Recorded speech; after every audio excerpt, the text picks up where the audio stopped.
Hello everyone, welcome to episode 2 of the Redzone Review podcast.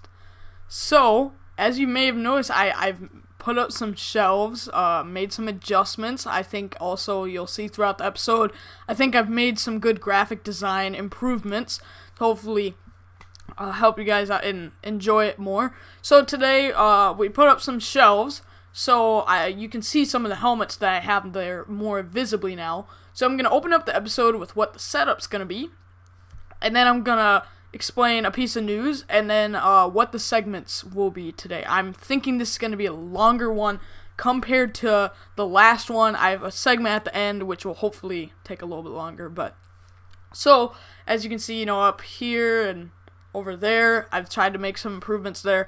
So the Redzone Review is now also a podcast. Obviously, this is a podcast, but this is the video version. But then there's also the audio edition, which is on Spotify. It's on now PocketCasts as well as Anchor, and of course YouTube. But I have some breaking news this morning. Now it is on RadioPublic. So if any of you listen on RadioPublic, then it is now available there as well. So I didn't have time to put that in because that just happened this morning. I was able to get it on there. But today on the set, we're going to be talking about my top 100 numbers 80 through 71. We're going to be talking about the Dalvin Cook news he's holding out, if you did not know, so we'll talk about that. And third, I'm going to be ranking the ACC quarterbacks. But you might think, oh, just the top 14 or whatever. And no, I'm ranking every single quarterback that's probably going to, be on the college team. So it's, I think, like 41 or 42. So I'll be ranking all of those, so make sure to stay tuned for that. So on the set today, I've got Miami helmet, because they're in the ACC, same as Clemson.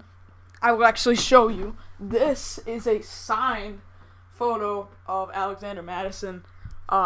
It's signed. I got to meet him last year, and I put him up there because if Dalvin Cook holds out, then he will be a big piece of the Vikings offense. And then, of course, I have the NFL 100 helmet. And that's a Carson Wentz pop up there because he, one of his targets will be in the top 100. So there's a little hint for you.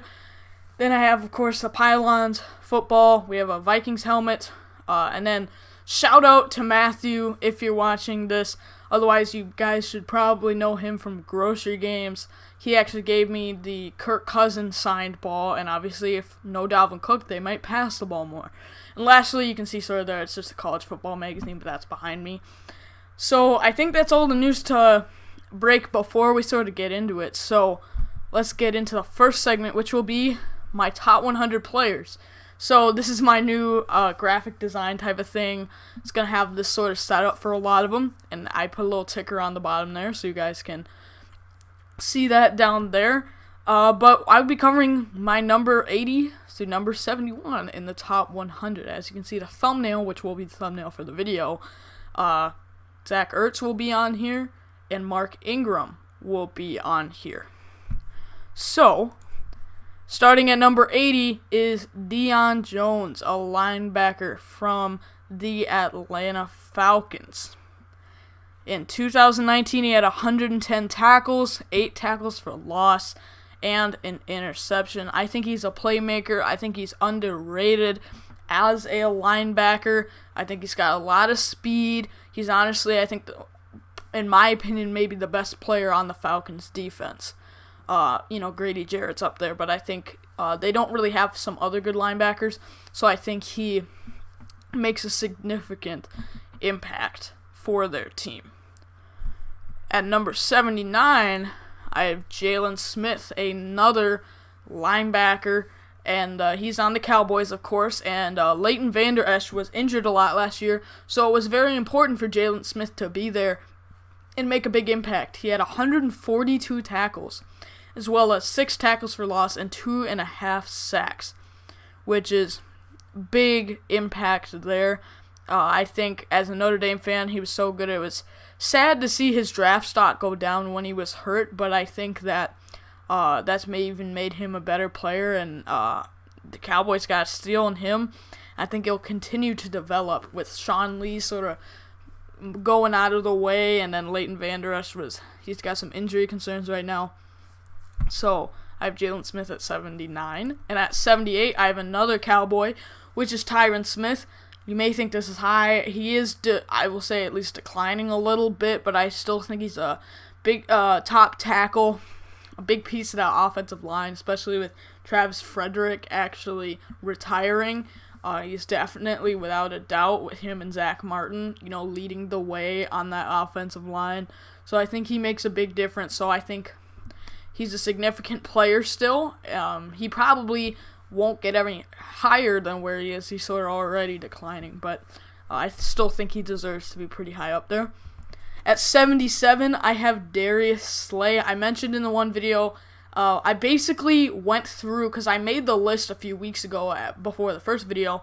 I made some adjustments to my top 80. So originally I had Darius Slay at 80, but I moved him up to number 77 on my list. So he only had, if you look at the stats, he only had 46 tackles as well as only 2 interceptions. But I think he's a sort of a lockdown corner, and I think it was a great move for the Eagles to go out and get him. It's a big loss for the Lions.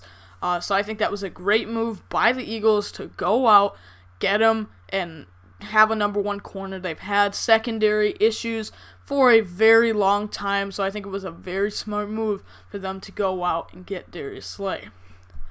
76, I have Earl Thomas. Same thing with Tyron Smith. You may think it's high because he's sort of declining.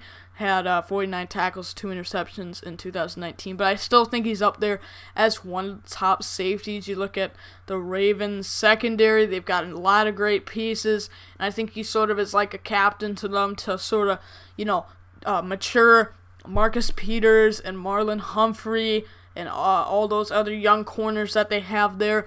So I think it's a good move for them. They brought him in, and I think, Tyron Smith, he's on the decline, but I still think he deserves some recognition there. At number 75, I have Kenny Clark, who is a defensive tackle for the Green Bay Packers. You look at his stats here, getting 6 sacks as a nose tackle is just amazing. He also had 62 tackles there, and I think that's just a big presence. They brought in the Smith brothers, and that really helped their pass rush before that, though, so it didn't have much, but I think it sort of combines. Like I mentioned with Preston Smith, Zadarius Smith will be higher, not in this episode, I'll even say, he's in the top 70, but you look at those 3, and they can sort of bounce off of each other. When one's getting double-teamed, the other can make an impact. And when you have 3 great players like that, that's when you can start to see a difference as a unit, as an edge rush. So I think that is very significant for them. I think he's one of their better. He's probably the best player on their defensive line for the Packers. So another defensive lineman at 74, I have Fletcher Cox. Has declined a little bit since when they made their Super Bowl run, but same thing. I think he still deserves recognition. I also don't think you can't go solely off of stats. You sort of have to remember these guys are still there, and maybe though you don't get sacks, you get some nice pressure, you get some pressures on the quarterback, you also get some nice tackles in the backfield, so I think that's very significant. So he had 40 tackles and 3.5 sacks, but I think he's more of a difference maker just overall. Brandon Graham is declining a lot more too. I think he's sort of that leader now on the D-line. I think it was smart, though. They did bring in Javon Hargrave, so when Fletcher Cox starts to decline, they can bring him in for, for the future. 73, I have another Eagle, Zach Ertz. So in 2019, same thing, I think declined a little bit, didn't get to 1,000 yards, but he did have 6 touchdowns, which is obviously big. He's one of the top tight ends in football, still top 3.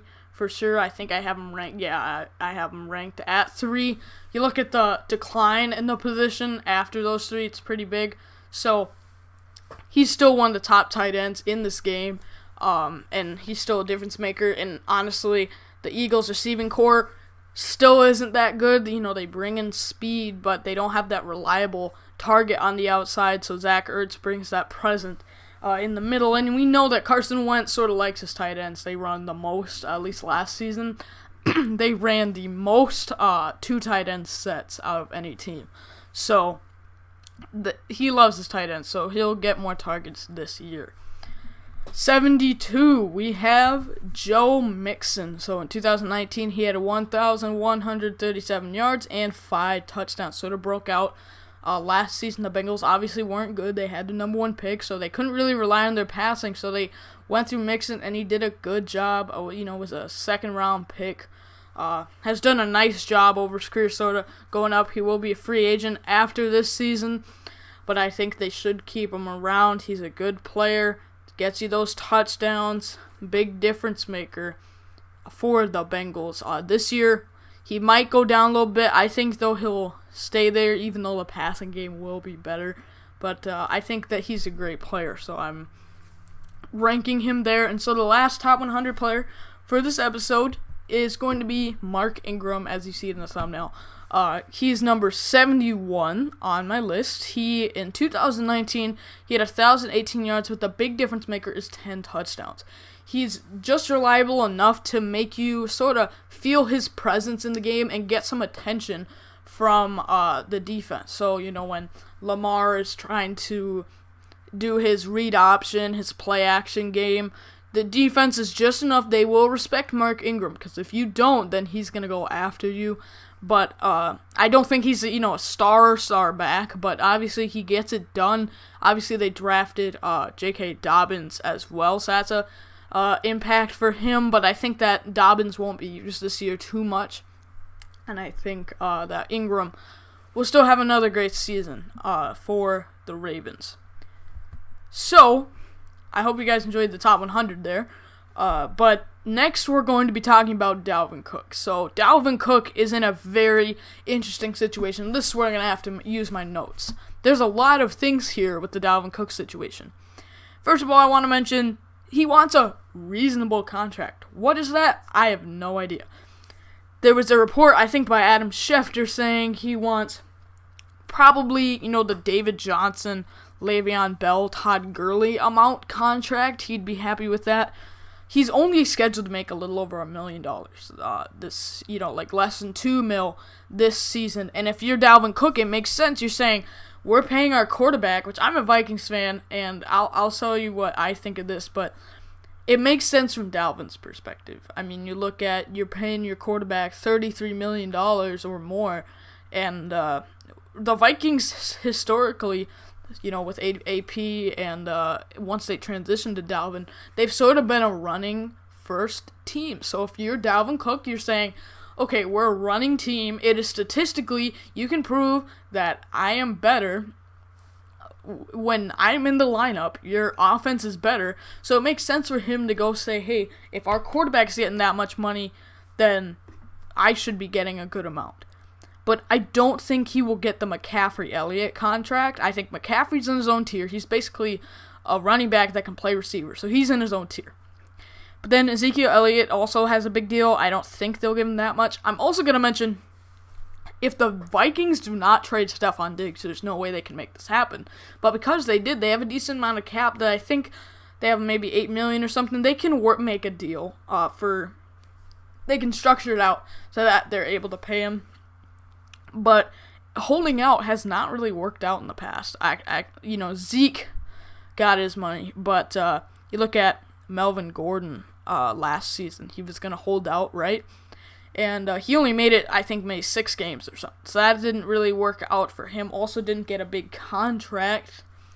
But then you also look at Le'Veon Bell. Same thing for him. He didn't get the contract that he wanted. He still got a good amount. But that leads me to this. In the new CBA, it's not going to be the same thing. So as you see on the bottom, obviously, he's a big difference maker at 1,135 yards and 13 touchdowns is very significant. But here's the thing about this new CBA, right? You've probably heard that the NFL players voted to ratify a new collective bargaining agreement, CBA. But there's a little loophole here in the CBA, which is basically something is, if he doesn't, he said he's not going to show up to training camp, right? That's what he said. It sounds like they're trying to work it so players can get in there soon. But he said that he will not show up to camp if he does not get paid. Well, here's the thing. If you don't show up to camp, then his season does not count as an accrued season. meaning that if he does not show up to camp, he will become a restricted free agent. Now, if you remember with Le'Veon Bell, he held out the whole year, and at the end of the year, he was free to do whatever he wanted. He could sign wherever he wants. So obviously he went to the Jets, but anybody could have signed him anywhere. And not only that, the Steelers could have franchise tagged him or something, right? But they like James Conner. But for example, like the Vikings, if they wanted to franchise tag him, they can. I believe in Alexander Madison, as you see up there. I think he had 4.6 average a carry. So as a Vikings fan, I think that we'd be okay without Dalvin Cook. Obviously, he's a great player, but we'd be okay without him. But basically, here's the finesse, though. The Vikings can finesse this. So if he becomes a restricted free agent, all the Vikings have to do is place a tender on him. He was picked in the second round, so that's an original round tender. But, for example, the Saints, they placed a first-round tender this offseason on Taysom Hill. Nobody's going to pay a first-round pick for Taysom Hill. So, he's basically back on the Saints. If the Vikings do want him back, which we'll see, but if they did, well, they should do this anyways. If you're a restricted free agent, first of all, basically what that means is, let's say I'm Dalvin Cook, I get a contract from Miami Dolphins. I get a contract for them. Let's say it's 4-year, $18 million. Obviously, it'd be more. If I'm the Vikings, then I can see exactly what the Dolphins offered, and I can match that.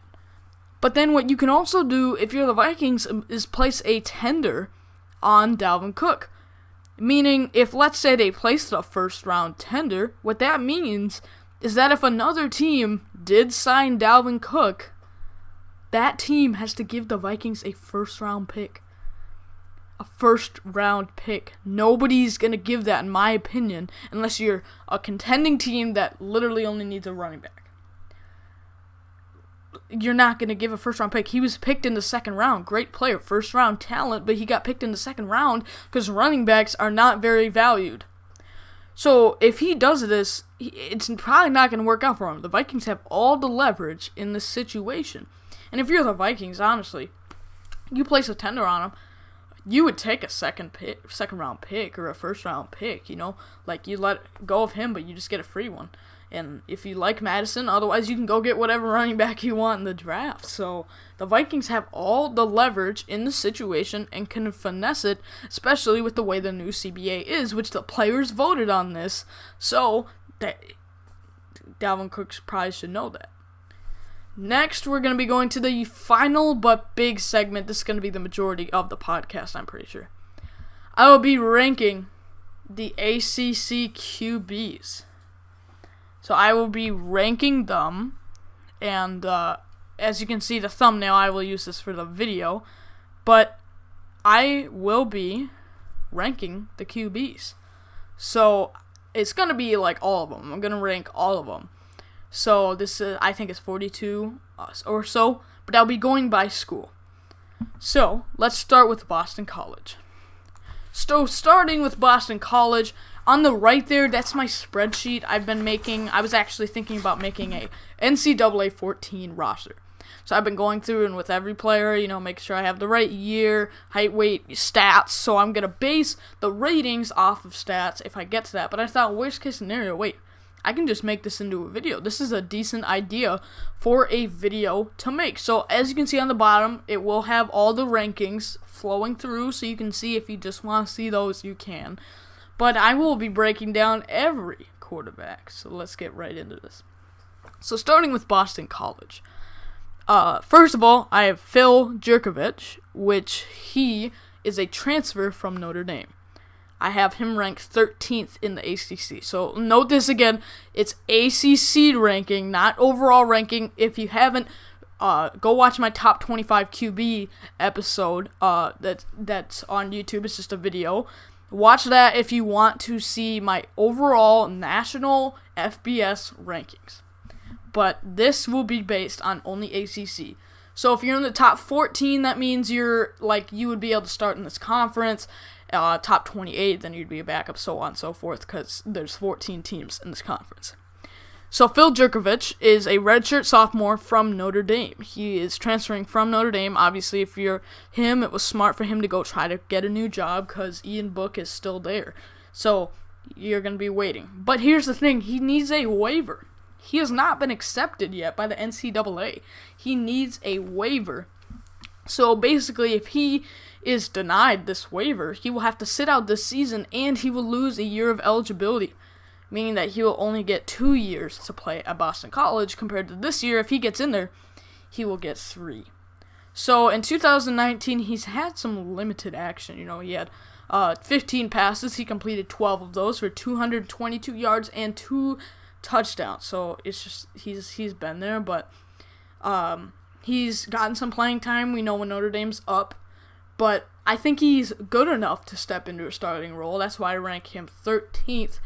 But we'll see if he's actually eligible. So 14th, right below him, is Dennis Grosel, who is a redshirt junior who started the end of last season. So he will be the starter this year if Jurkovec can't get his waiver. So in 2019 for Grosel, he had 983 yards, 9 touchdowns, and 3 picks. So that's actually pretty good for a college quarterback that only got to start a limited amount of games.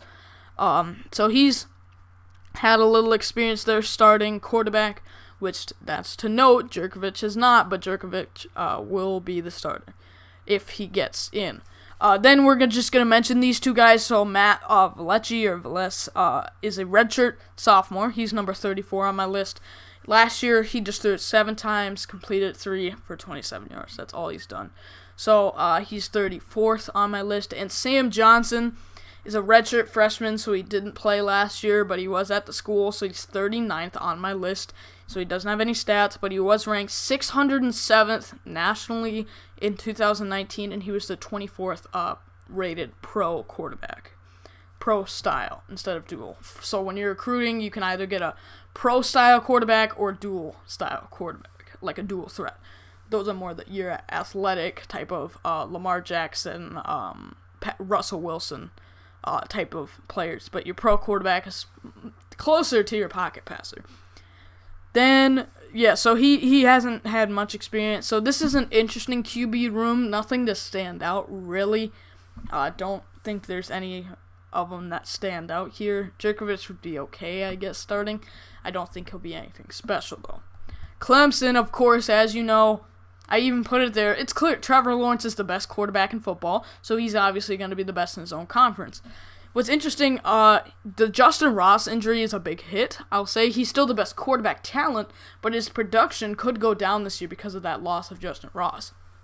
But in 2018, what's interesting is you look at his stats, right? So in 2018, he had 3,280 yards, 30 touchdowns, 4 picks. But then in 2019, so he has more yards with 3,665, but he has more touchdowns as well at 36, but then he threw 8 picks. So he's a little more reckless with the ball, which is, let us be known, that's a great stat line any day. But that's interesting to see.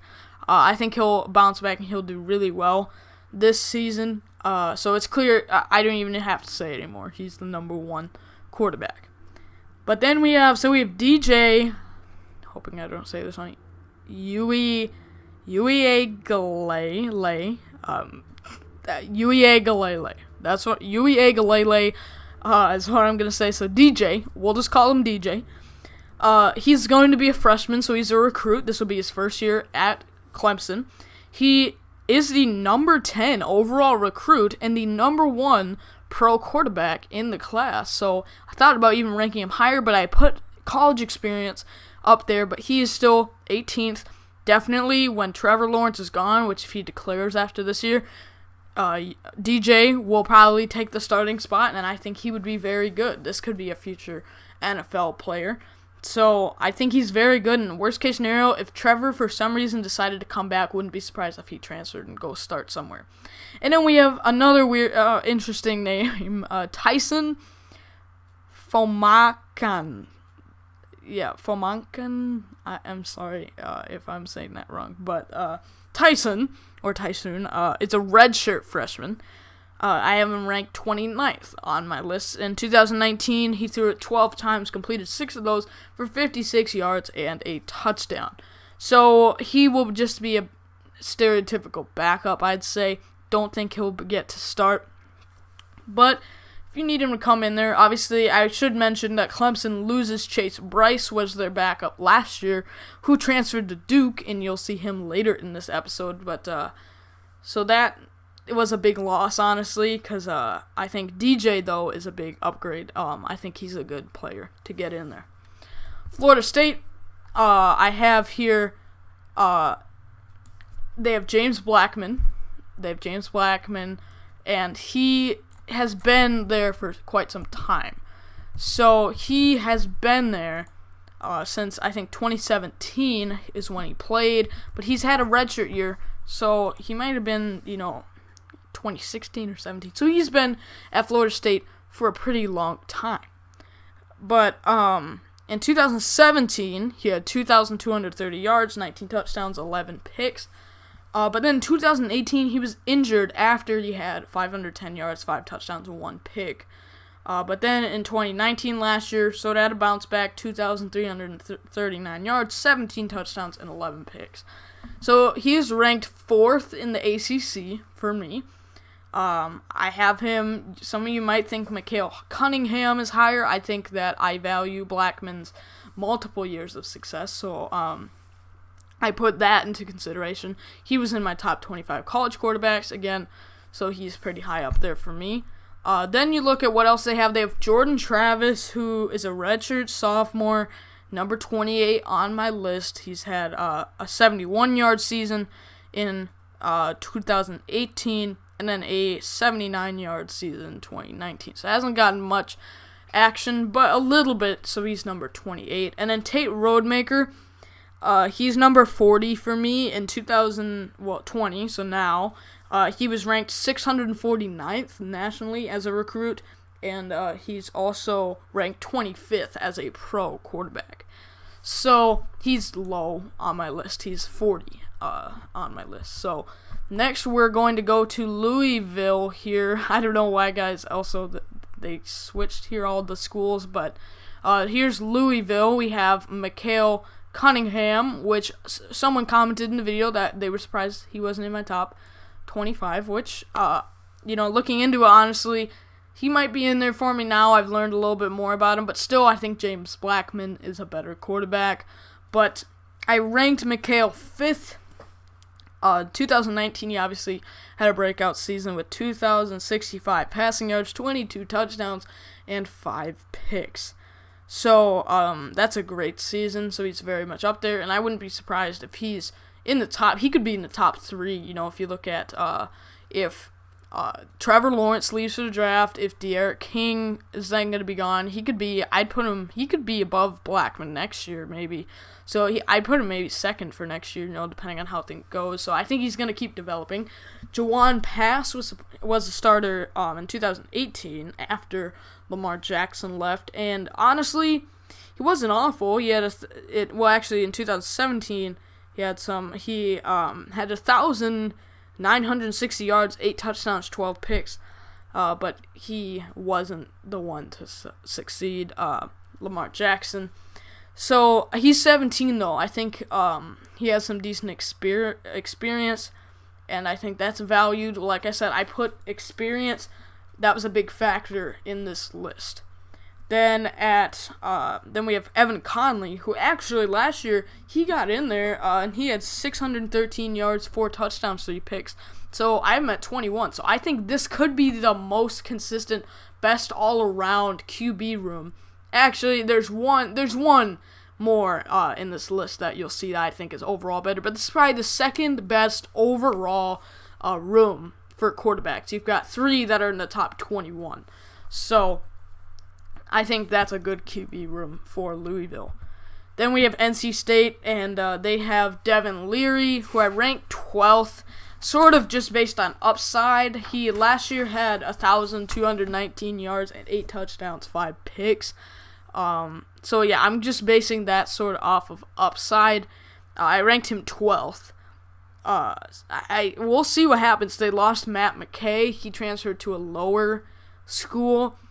So Devin Leary will get more action this year, but I put him up there just sort of because of the upside. Then we have Bailey Hockman, who is a redshirt junior. I ranked him 23rd on my list. In 2019, he had 546 yards, a touchdown, and 4 interceptions. So that's not very efficient, but like I said earlier, at least getting in there raises him up on my ranking. So he's 23rd in the ACC. Then I have Ty Evans. He's a redshirt freshman, so he did not get any action last year, like Sam Johnson. So he was in the 2019 class, he was ranked 476th nationally and 18th for pro quarterback. So he is above Sam Johnson. So he's number 38 on my list. Then we're going to look at the next school, which is Syracuse, and here I have Tommy DeVito, you have Rex Culpepper, and David Summers. So David Summers is my lowest quarterback, so it's 42 that I ranked. So looking at Syracuse here, we have Tommy DeVito, who's coming in as, his second year as a full-time starter. Obviously replaced Eric Dungy. I really liked Eric Dungy going into the draft, but as a redshirt, he's a redshirt junior, so he's number 7 on my ACC list. So in 2019, he had 2,360 yards. He also had 19 touchdowns and 5 picks. That's pretty good. I think he's a good quarterback. I think he'll develop again this year, and I think he'll come back next year. So Syracuse could have a decent shot again in the ACC. Then you have Rex Culpepper. He's a redshirt senior, so once again sort of valued his experience. He's number 24 on my list. All the way back, I know this is basically a time machine, but back in 2017, he had 518 yards, 2 touchdowns, 3 picks. So he hasn't really gotten much action since, but being around the system, I think that's valuable. So I ranked him pretty high up there. Then David Summers, he's my last ranked quarterback. He didn't play last year at all, but he's part of the 2019 class, and he was ranked over 1,000. So he was the 1,090th best recruit, and so that's pretty low. And he was the 32nd ranked pro QB. So he's the lowest on my list. Hasn't gotten much action, but so he's the lowest on Syracuse here. It's an interesting room. DeVito's good. The other two are just sort of guys that are prototypical, stereotypical backups. Then we have Wake Forest, who has Sam Hartman, which I did not know this, but I learned a little bit here. So I thought that Sam Hartman would have to, replace because Jamie Newman left for Georgia. But in fact, I didn't realize this, but Sam Hartman started in 2018. It's not last year, but the year before, until he was hurt. So in 2018, he had 1,984 yards, 16 touchdowns, and 8 interceptions. That's pretty good. So he's going to become in 9th on my list here. So I think he had a pretty good season that season until he was hurt. So Newman did a great job last year. But Sam Hartman still has the experience, familiar with the system, so I rank him 9th in the ACC. And then they lost Newman, and they lost another quarterback, so they're down to only 2, basically. They'll probably bring one up, but they pretty much only have 2. So they also have Michael Kern, who's a redshirt freshman. In 2019, he got in there and threw it 9 times, completed 7 of those for 50 yards and a touchdown. So not much experience, but at least he's been in there a little bit, so I rank him 31st in the ACC. So I like Hartman, but after that, they only have one other quarterback, and he doesn't have that much experience.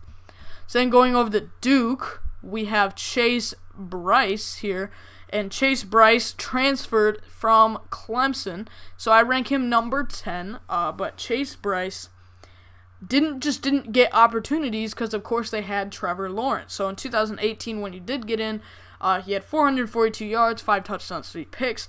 And then in 2019, he had 581 yards, 4 touchdowns, and 1 pick. So he's been pretty efficient. I think it's more just a question of opportunity for him. He's only been able to get in there a little bit because Lawrence is an absolutely amazing quarterback. So when he's gotten in there, he's been efficient. So I think it was a good move by Duke, to get him in there as a transfer. So he'll come in and start right away for 2 years, hopefully. But then behind him, you have Chris Katrenick, who, as a redshirt junior, I ranked number 30 on my list. In 2018, he had 54 yards and a touchdown. And then in 2019, he had 49 yards, a touchdown, and a pick. So he's gotten in there a little bit, so I rank him 30. Knows the system, but nothing great yet in his career. And then Gunnar Holmberg in the 2018 class, so a few years ago, he still hasn't gotten any action. So I rank him 37th, so I put him above some of the other ones because of his experience. But he was the 557th overall quarterback, overall recruit in 2017, and he was the 23rd best quarterback in 2017. So hasn't gotten in at all, so he just has no experience. So that's why he's a little lower on the list. Then Georgia Tech here, we have James Graham, who was started. I know that Georgia Tech sort of runs a option offense. They sort of just don't pass that much, to say the least. But when he was in there, he did have over 1,000 yards, and he had 12 touchdowns, 7 picks. So that's pretty good, especially for a Georgia Tech quarterback. I think their other quarterback, I can't remember his name, but Tobias Oliver, that's his name. He's transitioning to DB. But James Graham, as a redshirt sophomore, I think for Georgia Tech quarterbacks, I think he'll be pretty good. So behind him, they have Jordan Yates, who is a redshirt freshman. I ranked him 32nd. Last year he had 38 yards. So he's just back up, trying to know the system. And then Jeff Sims is a freshman who, coming into the year, is ranked 221st nationally, as well as he's the 10th rated dual quarterback.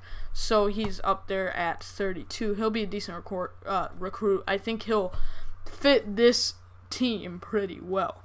So then we have Miami, which this is the best QB room in the conference. This is the best quarterback room in the ACC, which is the Miami Hurricanes. So they obviously have De'Aaron King, who I ranked 4th overall in my college quarterback video, but he's number 2 in this conference.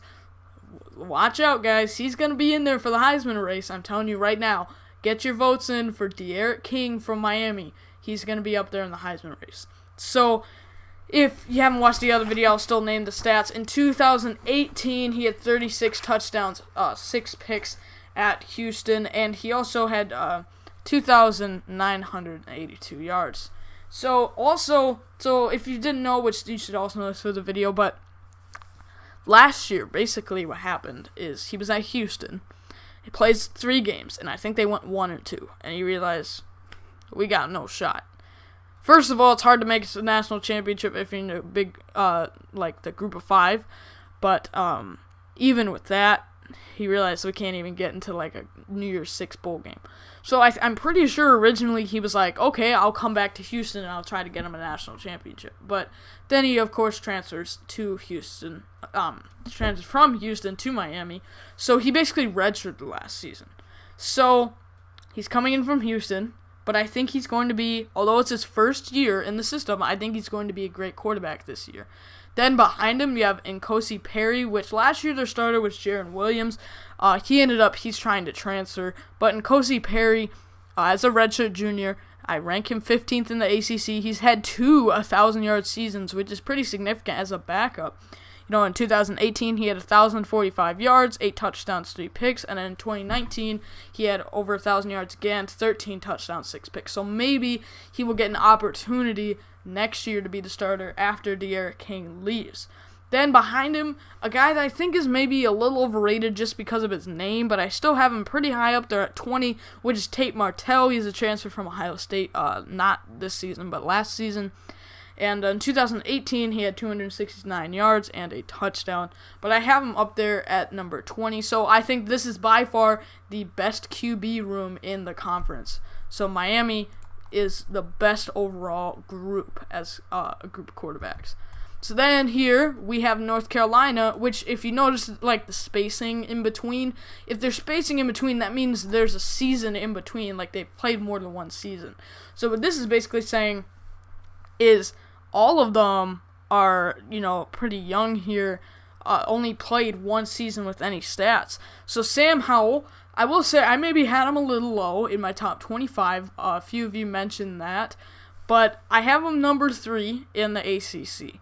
So I rank him 3rd overall. As a freshman, he had 3,641 yards, 38 touchdowns, 7 picks, which is unbelievable. But I don't think you can put him above D'Eriq King because, like I said, I value experience at the college level. And I think also, when you get into the sophomore season, you get more tape. So I think that he will still have a great season. He's a great player. He'll be a great NFL player. But I think you can't jump the gun. You can't have him rated so highly yet. So I rank him 3rd in the ACC. Then they have Jace Ruder, who I have at 35th. He's just had 7 yards. Basically, he's just a backup. So that's all you can say about him. Same with Vincent Amendola. I have him lower, but he actually has better stats. He had 48 yards, but I have him ranked lower because he's lower on the depth chart, so he's not going to get in much. But he's ranked 41st. But yeah, so that's their room. I like Howell a lot, but then behind that, not much at UNC. So, like I said, Howell, I think I like him a lot, but I think people are sort of overrating him. I think they're valuing him too much just based on his freshman season, and I don't think you can do that right away. I think you can't put him above like a D'Eriq King. So with that being said, let's move on to Pitt, who has Kenny Pickett as their quarterback. He's ranked 6th for me. He's in the thumbnail, but I have him ranked 6th. So in 2019, he had 3,098 yards, 13 touchdowns, 9 picks. Been a starter for a few years now, and he's coming into his senior season, so it will be his last season. But I think he's a very good quarterback, very underrated. I was thinking about putting him in my top 25 QBs video, just didn't make the cut. But he's a good quarterback to be there. Not like he's not gonna blow you away, but he's not bad, so he's just sort of solid. Then you have Nick Patty, who in 2019, he's now a redshirt sophomore, but in 2019 he had 301 yards, 3 touchdowns, 1 pick, so I have him ranked 25th overall. He's gotten some action. Then Joey Yellen is a transfer from Arizona State. So in 2019 he had 292 yards, 4 touchdowns, 2 picks. That's pretty efficient. He will be behind these other players, but I could very much see when Pickett leaves after this season, I think you see Yellen and Patty fight it out for the job unless they bring somebody else in. So he's definitely in the running for a starting job next year. Then here we have Virginia. I will say this right away. This is going to be the worst starting quarterback situation in the conference. So looking at Virginia, they had Bryce Perkins for a few years, solid quarterback, but he's gone. He was a senior, he graduated, he's gone. So they have Brennan Armstrong here as a redshirt sophomore. He doesn't have much experience. He's only got 196 yards, a touchdown, and 2 picks last year. So I ranked him 16th, and he's only that high because I think he will get the start. But then behind him, pushing for the job as well, I don't think he'll get it, but definitely he's up there for the running, is Caden Thompson from Mississippi State. He's the transfer. And I rank him 19th. In 2018, he had 458 yards, 6 touchdowns, and a pick. So I think it's going to be a battle between those two, which is why I have them close. But this is by far the worst starting QB position in the conference, by far, in my opinion. Losing Perkins was big, but we'll see. Because even if Thompson wins the job, that's another 1-year rental. So, this is just not good. It's the worst starting position. But then you have Lindell Stone, redshirt junior, just has gotten in there. He's had a season in 2017 with 26 yards, and in 2019 with 12 yards. So he's just there. But definitely my least favorite QB room in the conference. Then to finish it out, we have Virginia Tech, who they lost Ryan Willis, but he's last year.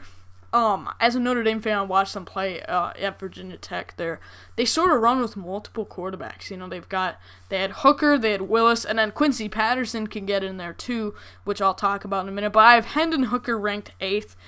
So as he's a redshirt junior. In 2019, he had 1,555 yards, 13 touchdowns, 2 picks. But I think he will have an even better season because Ryan Willis is gone. You know, he's graduating. So Hooker is a good player, and I think he'll be their starter for a few more years. But right behind him, you have Quincy Patterson, who's also a good player. I like him. I have him ranked 22nd. But last year, he had 257 yards, 2 touchdowns, and a pick. But I think he'll get in there at some points. But then we have Braxton Burmeister, who is an interesting one because he actually transferred last year from Oregon but wasn't granted eligibility for last season, so he lost a year of his eligibility.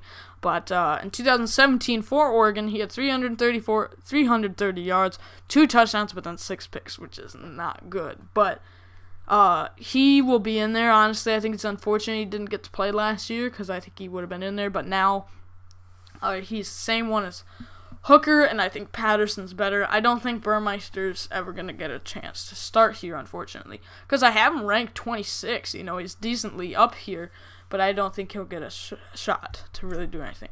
I'm going to take a sip of water. But now I'm going to start the outro.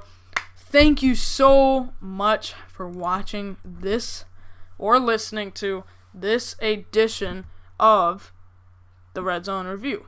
I very much appreciate your watching. I would really also appreciate it if you click the subscribe button on YouTube. My goal is to get to 200 subscribers by 2021. I know that's a big goal, but I think we can do it. So I really appreciate you watching this. I definitely am wanting to get guests on the show. I might start with some of my friends, but then I might reach out to some NFL players, some former NFL players, former college. But if you guys have any connections, let me know, and I will try to get people on the show, because I think that always makes podcasts more interesting. So I will try to reach out to some people and get some interviews or stuff interesting. I also want to know from you guys, what do you guys want?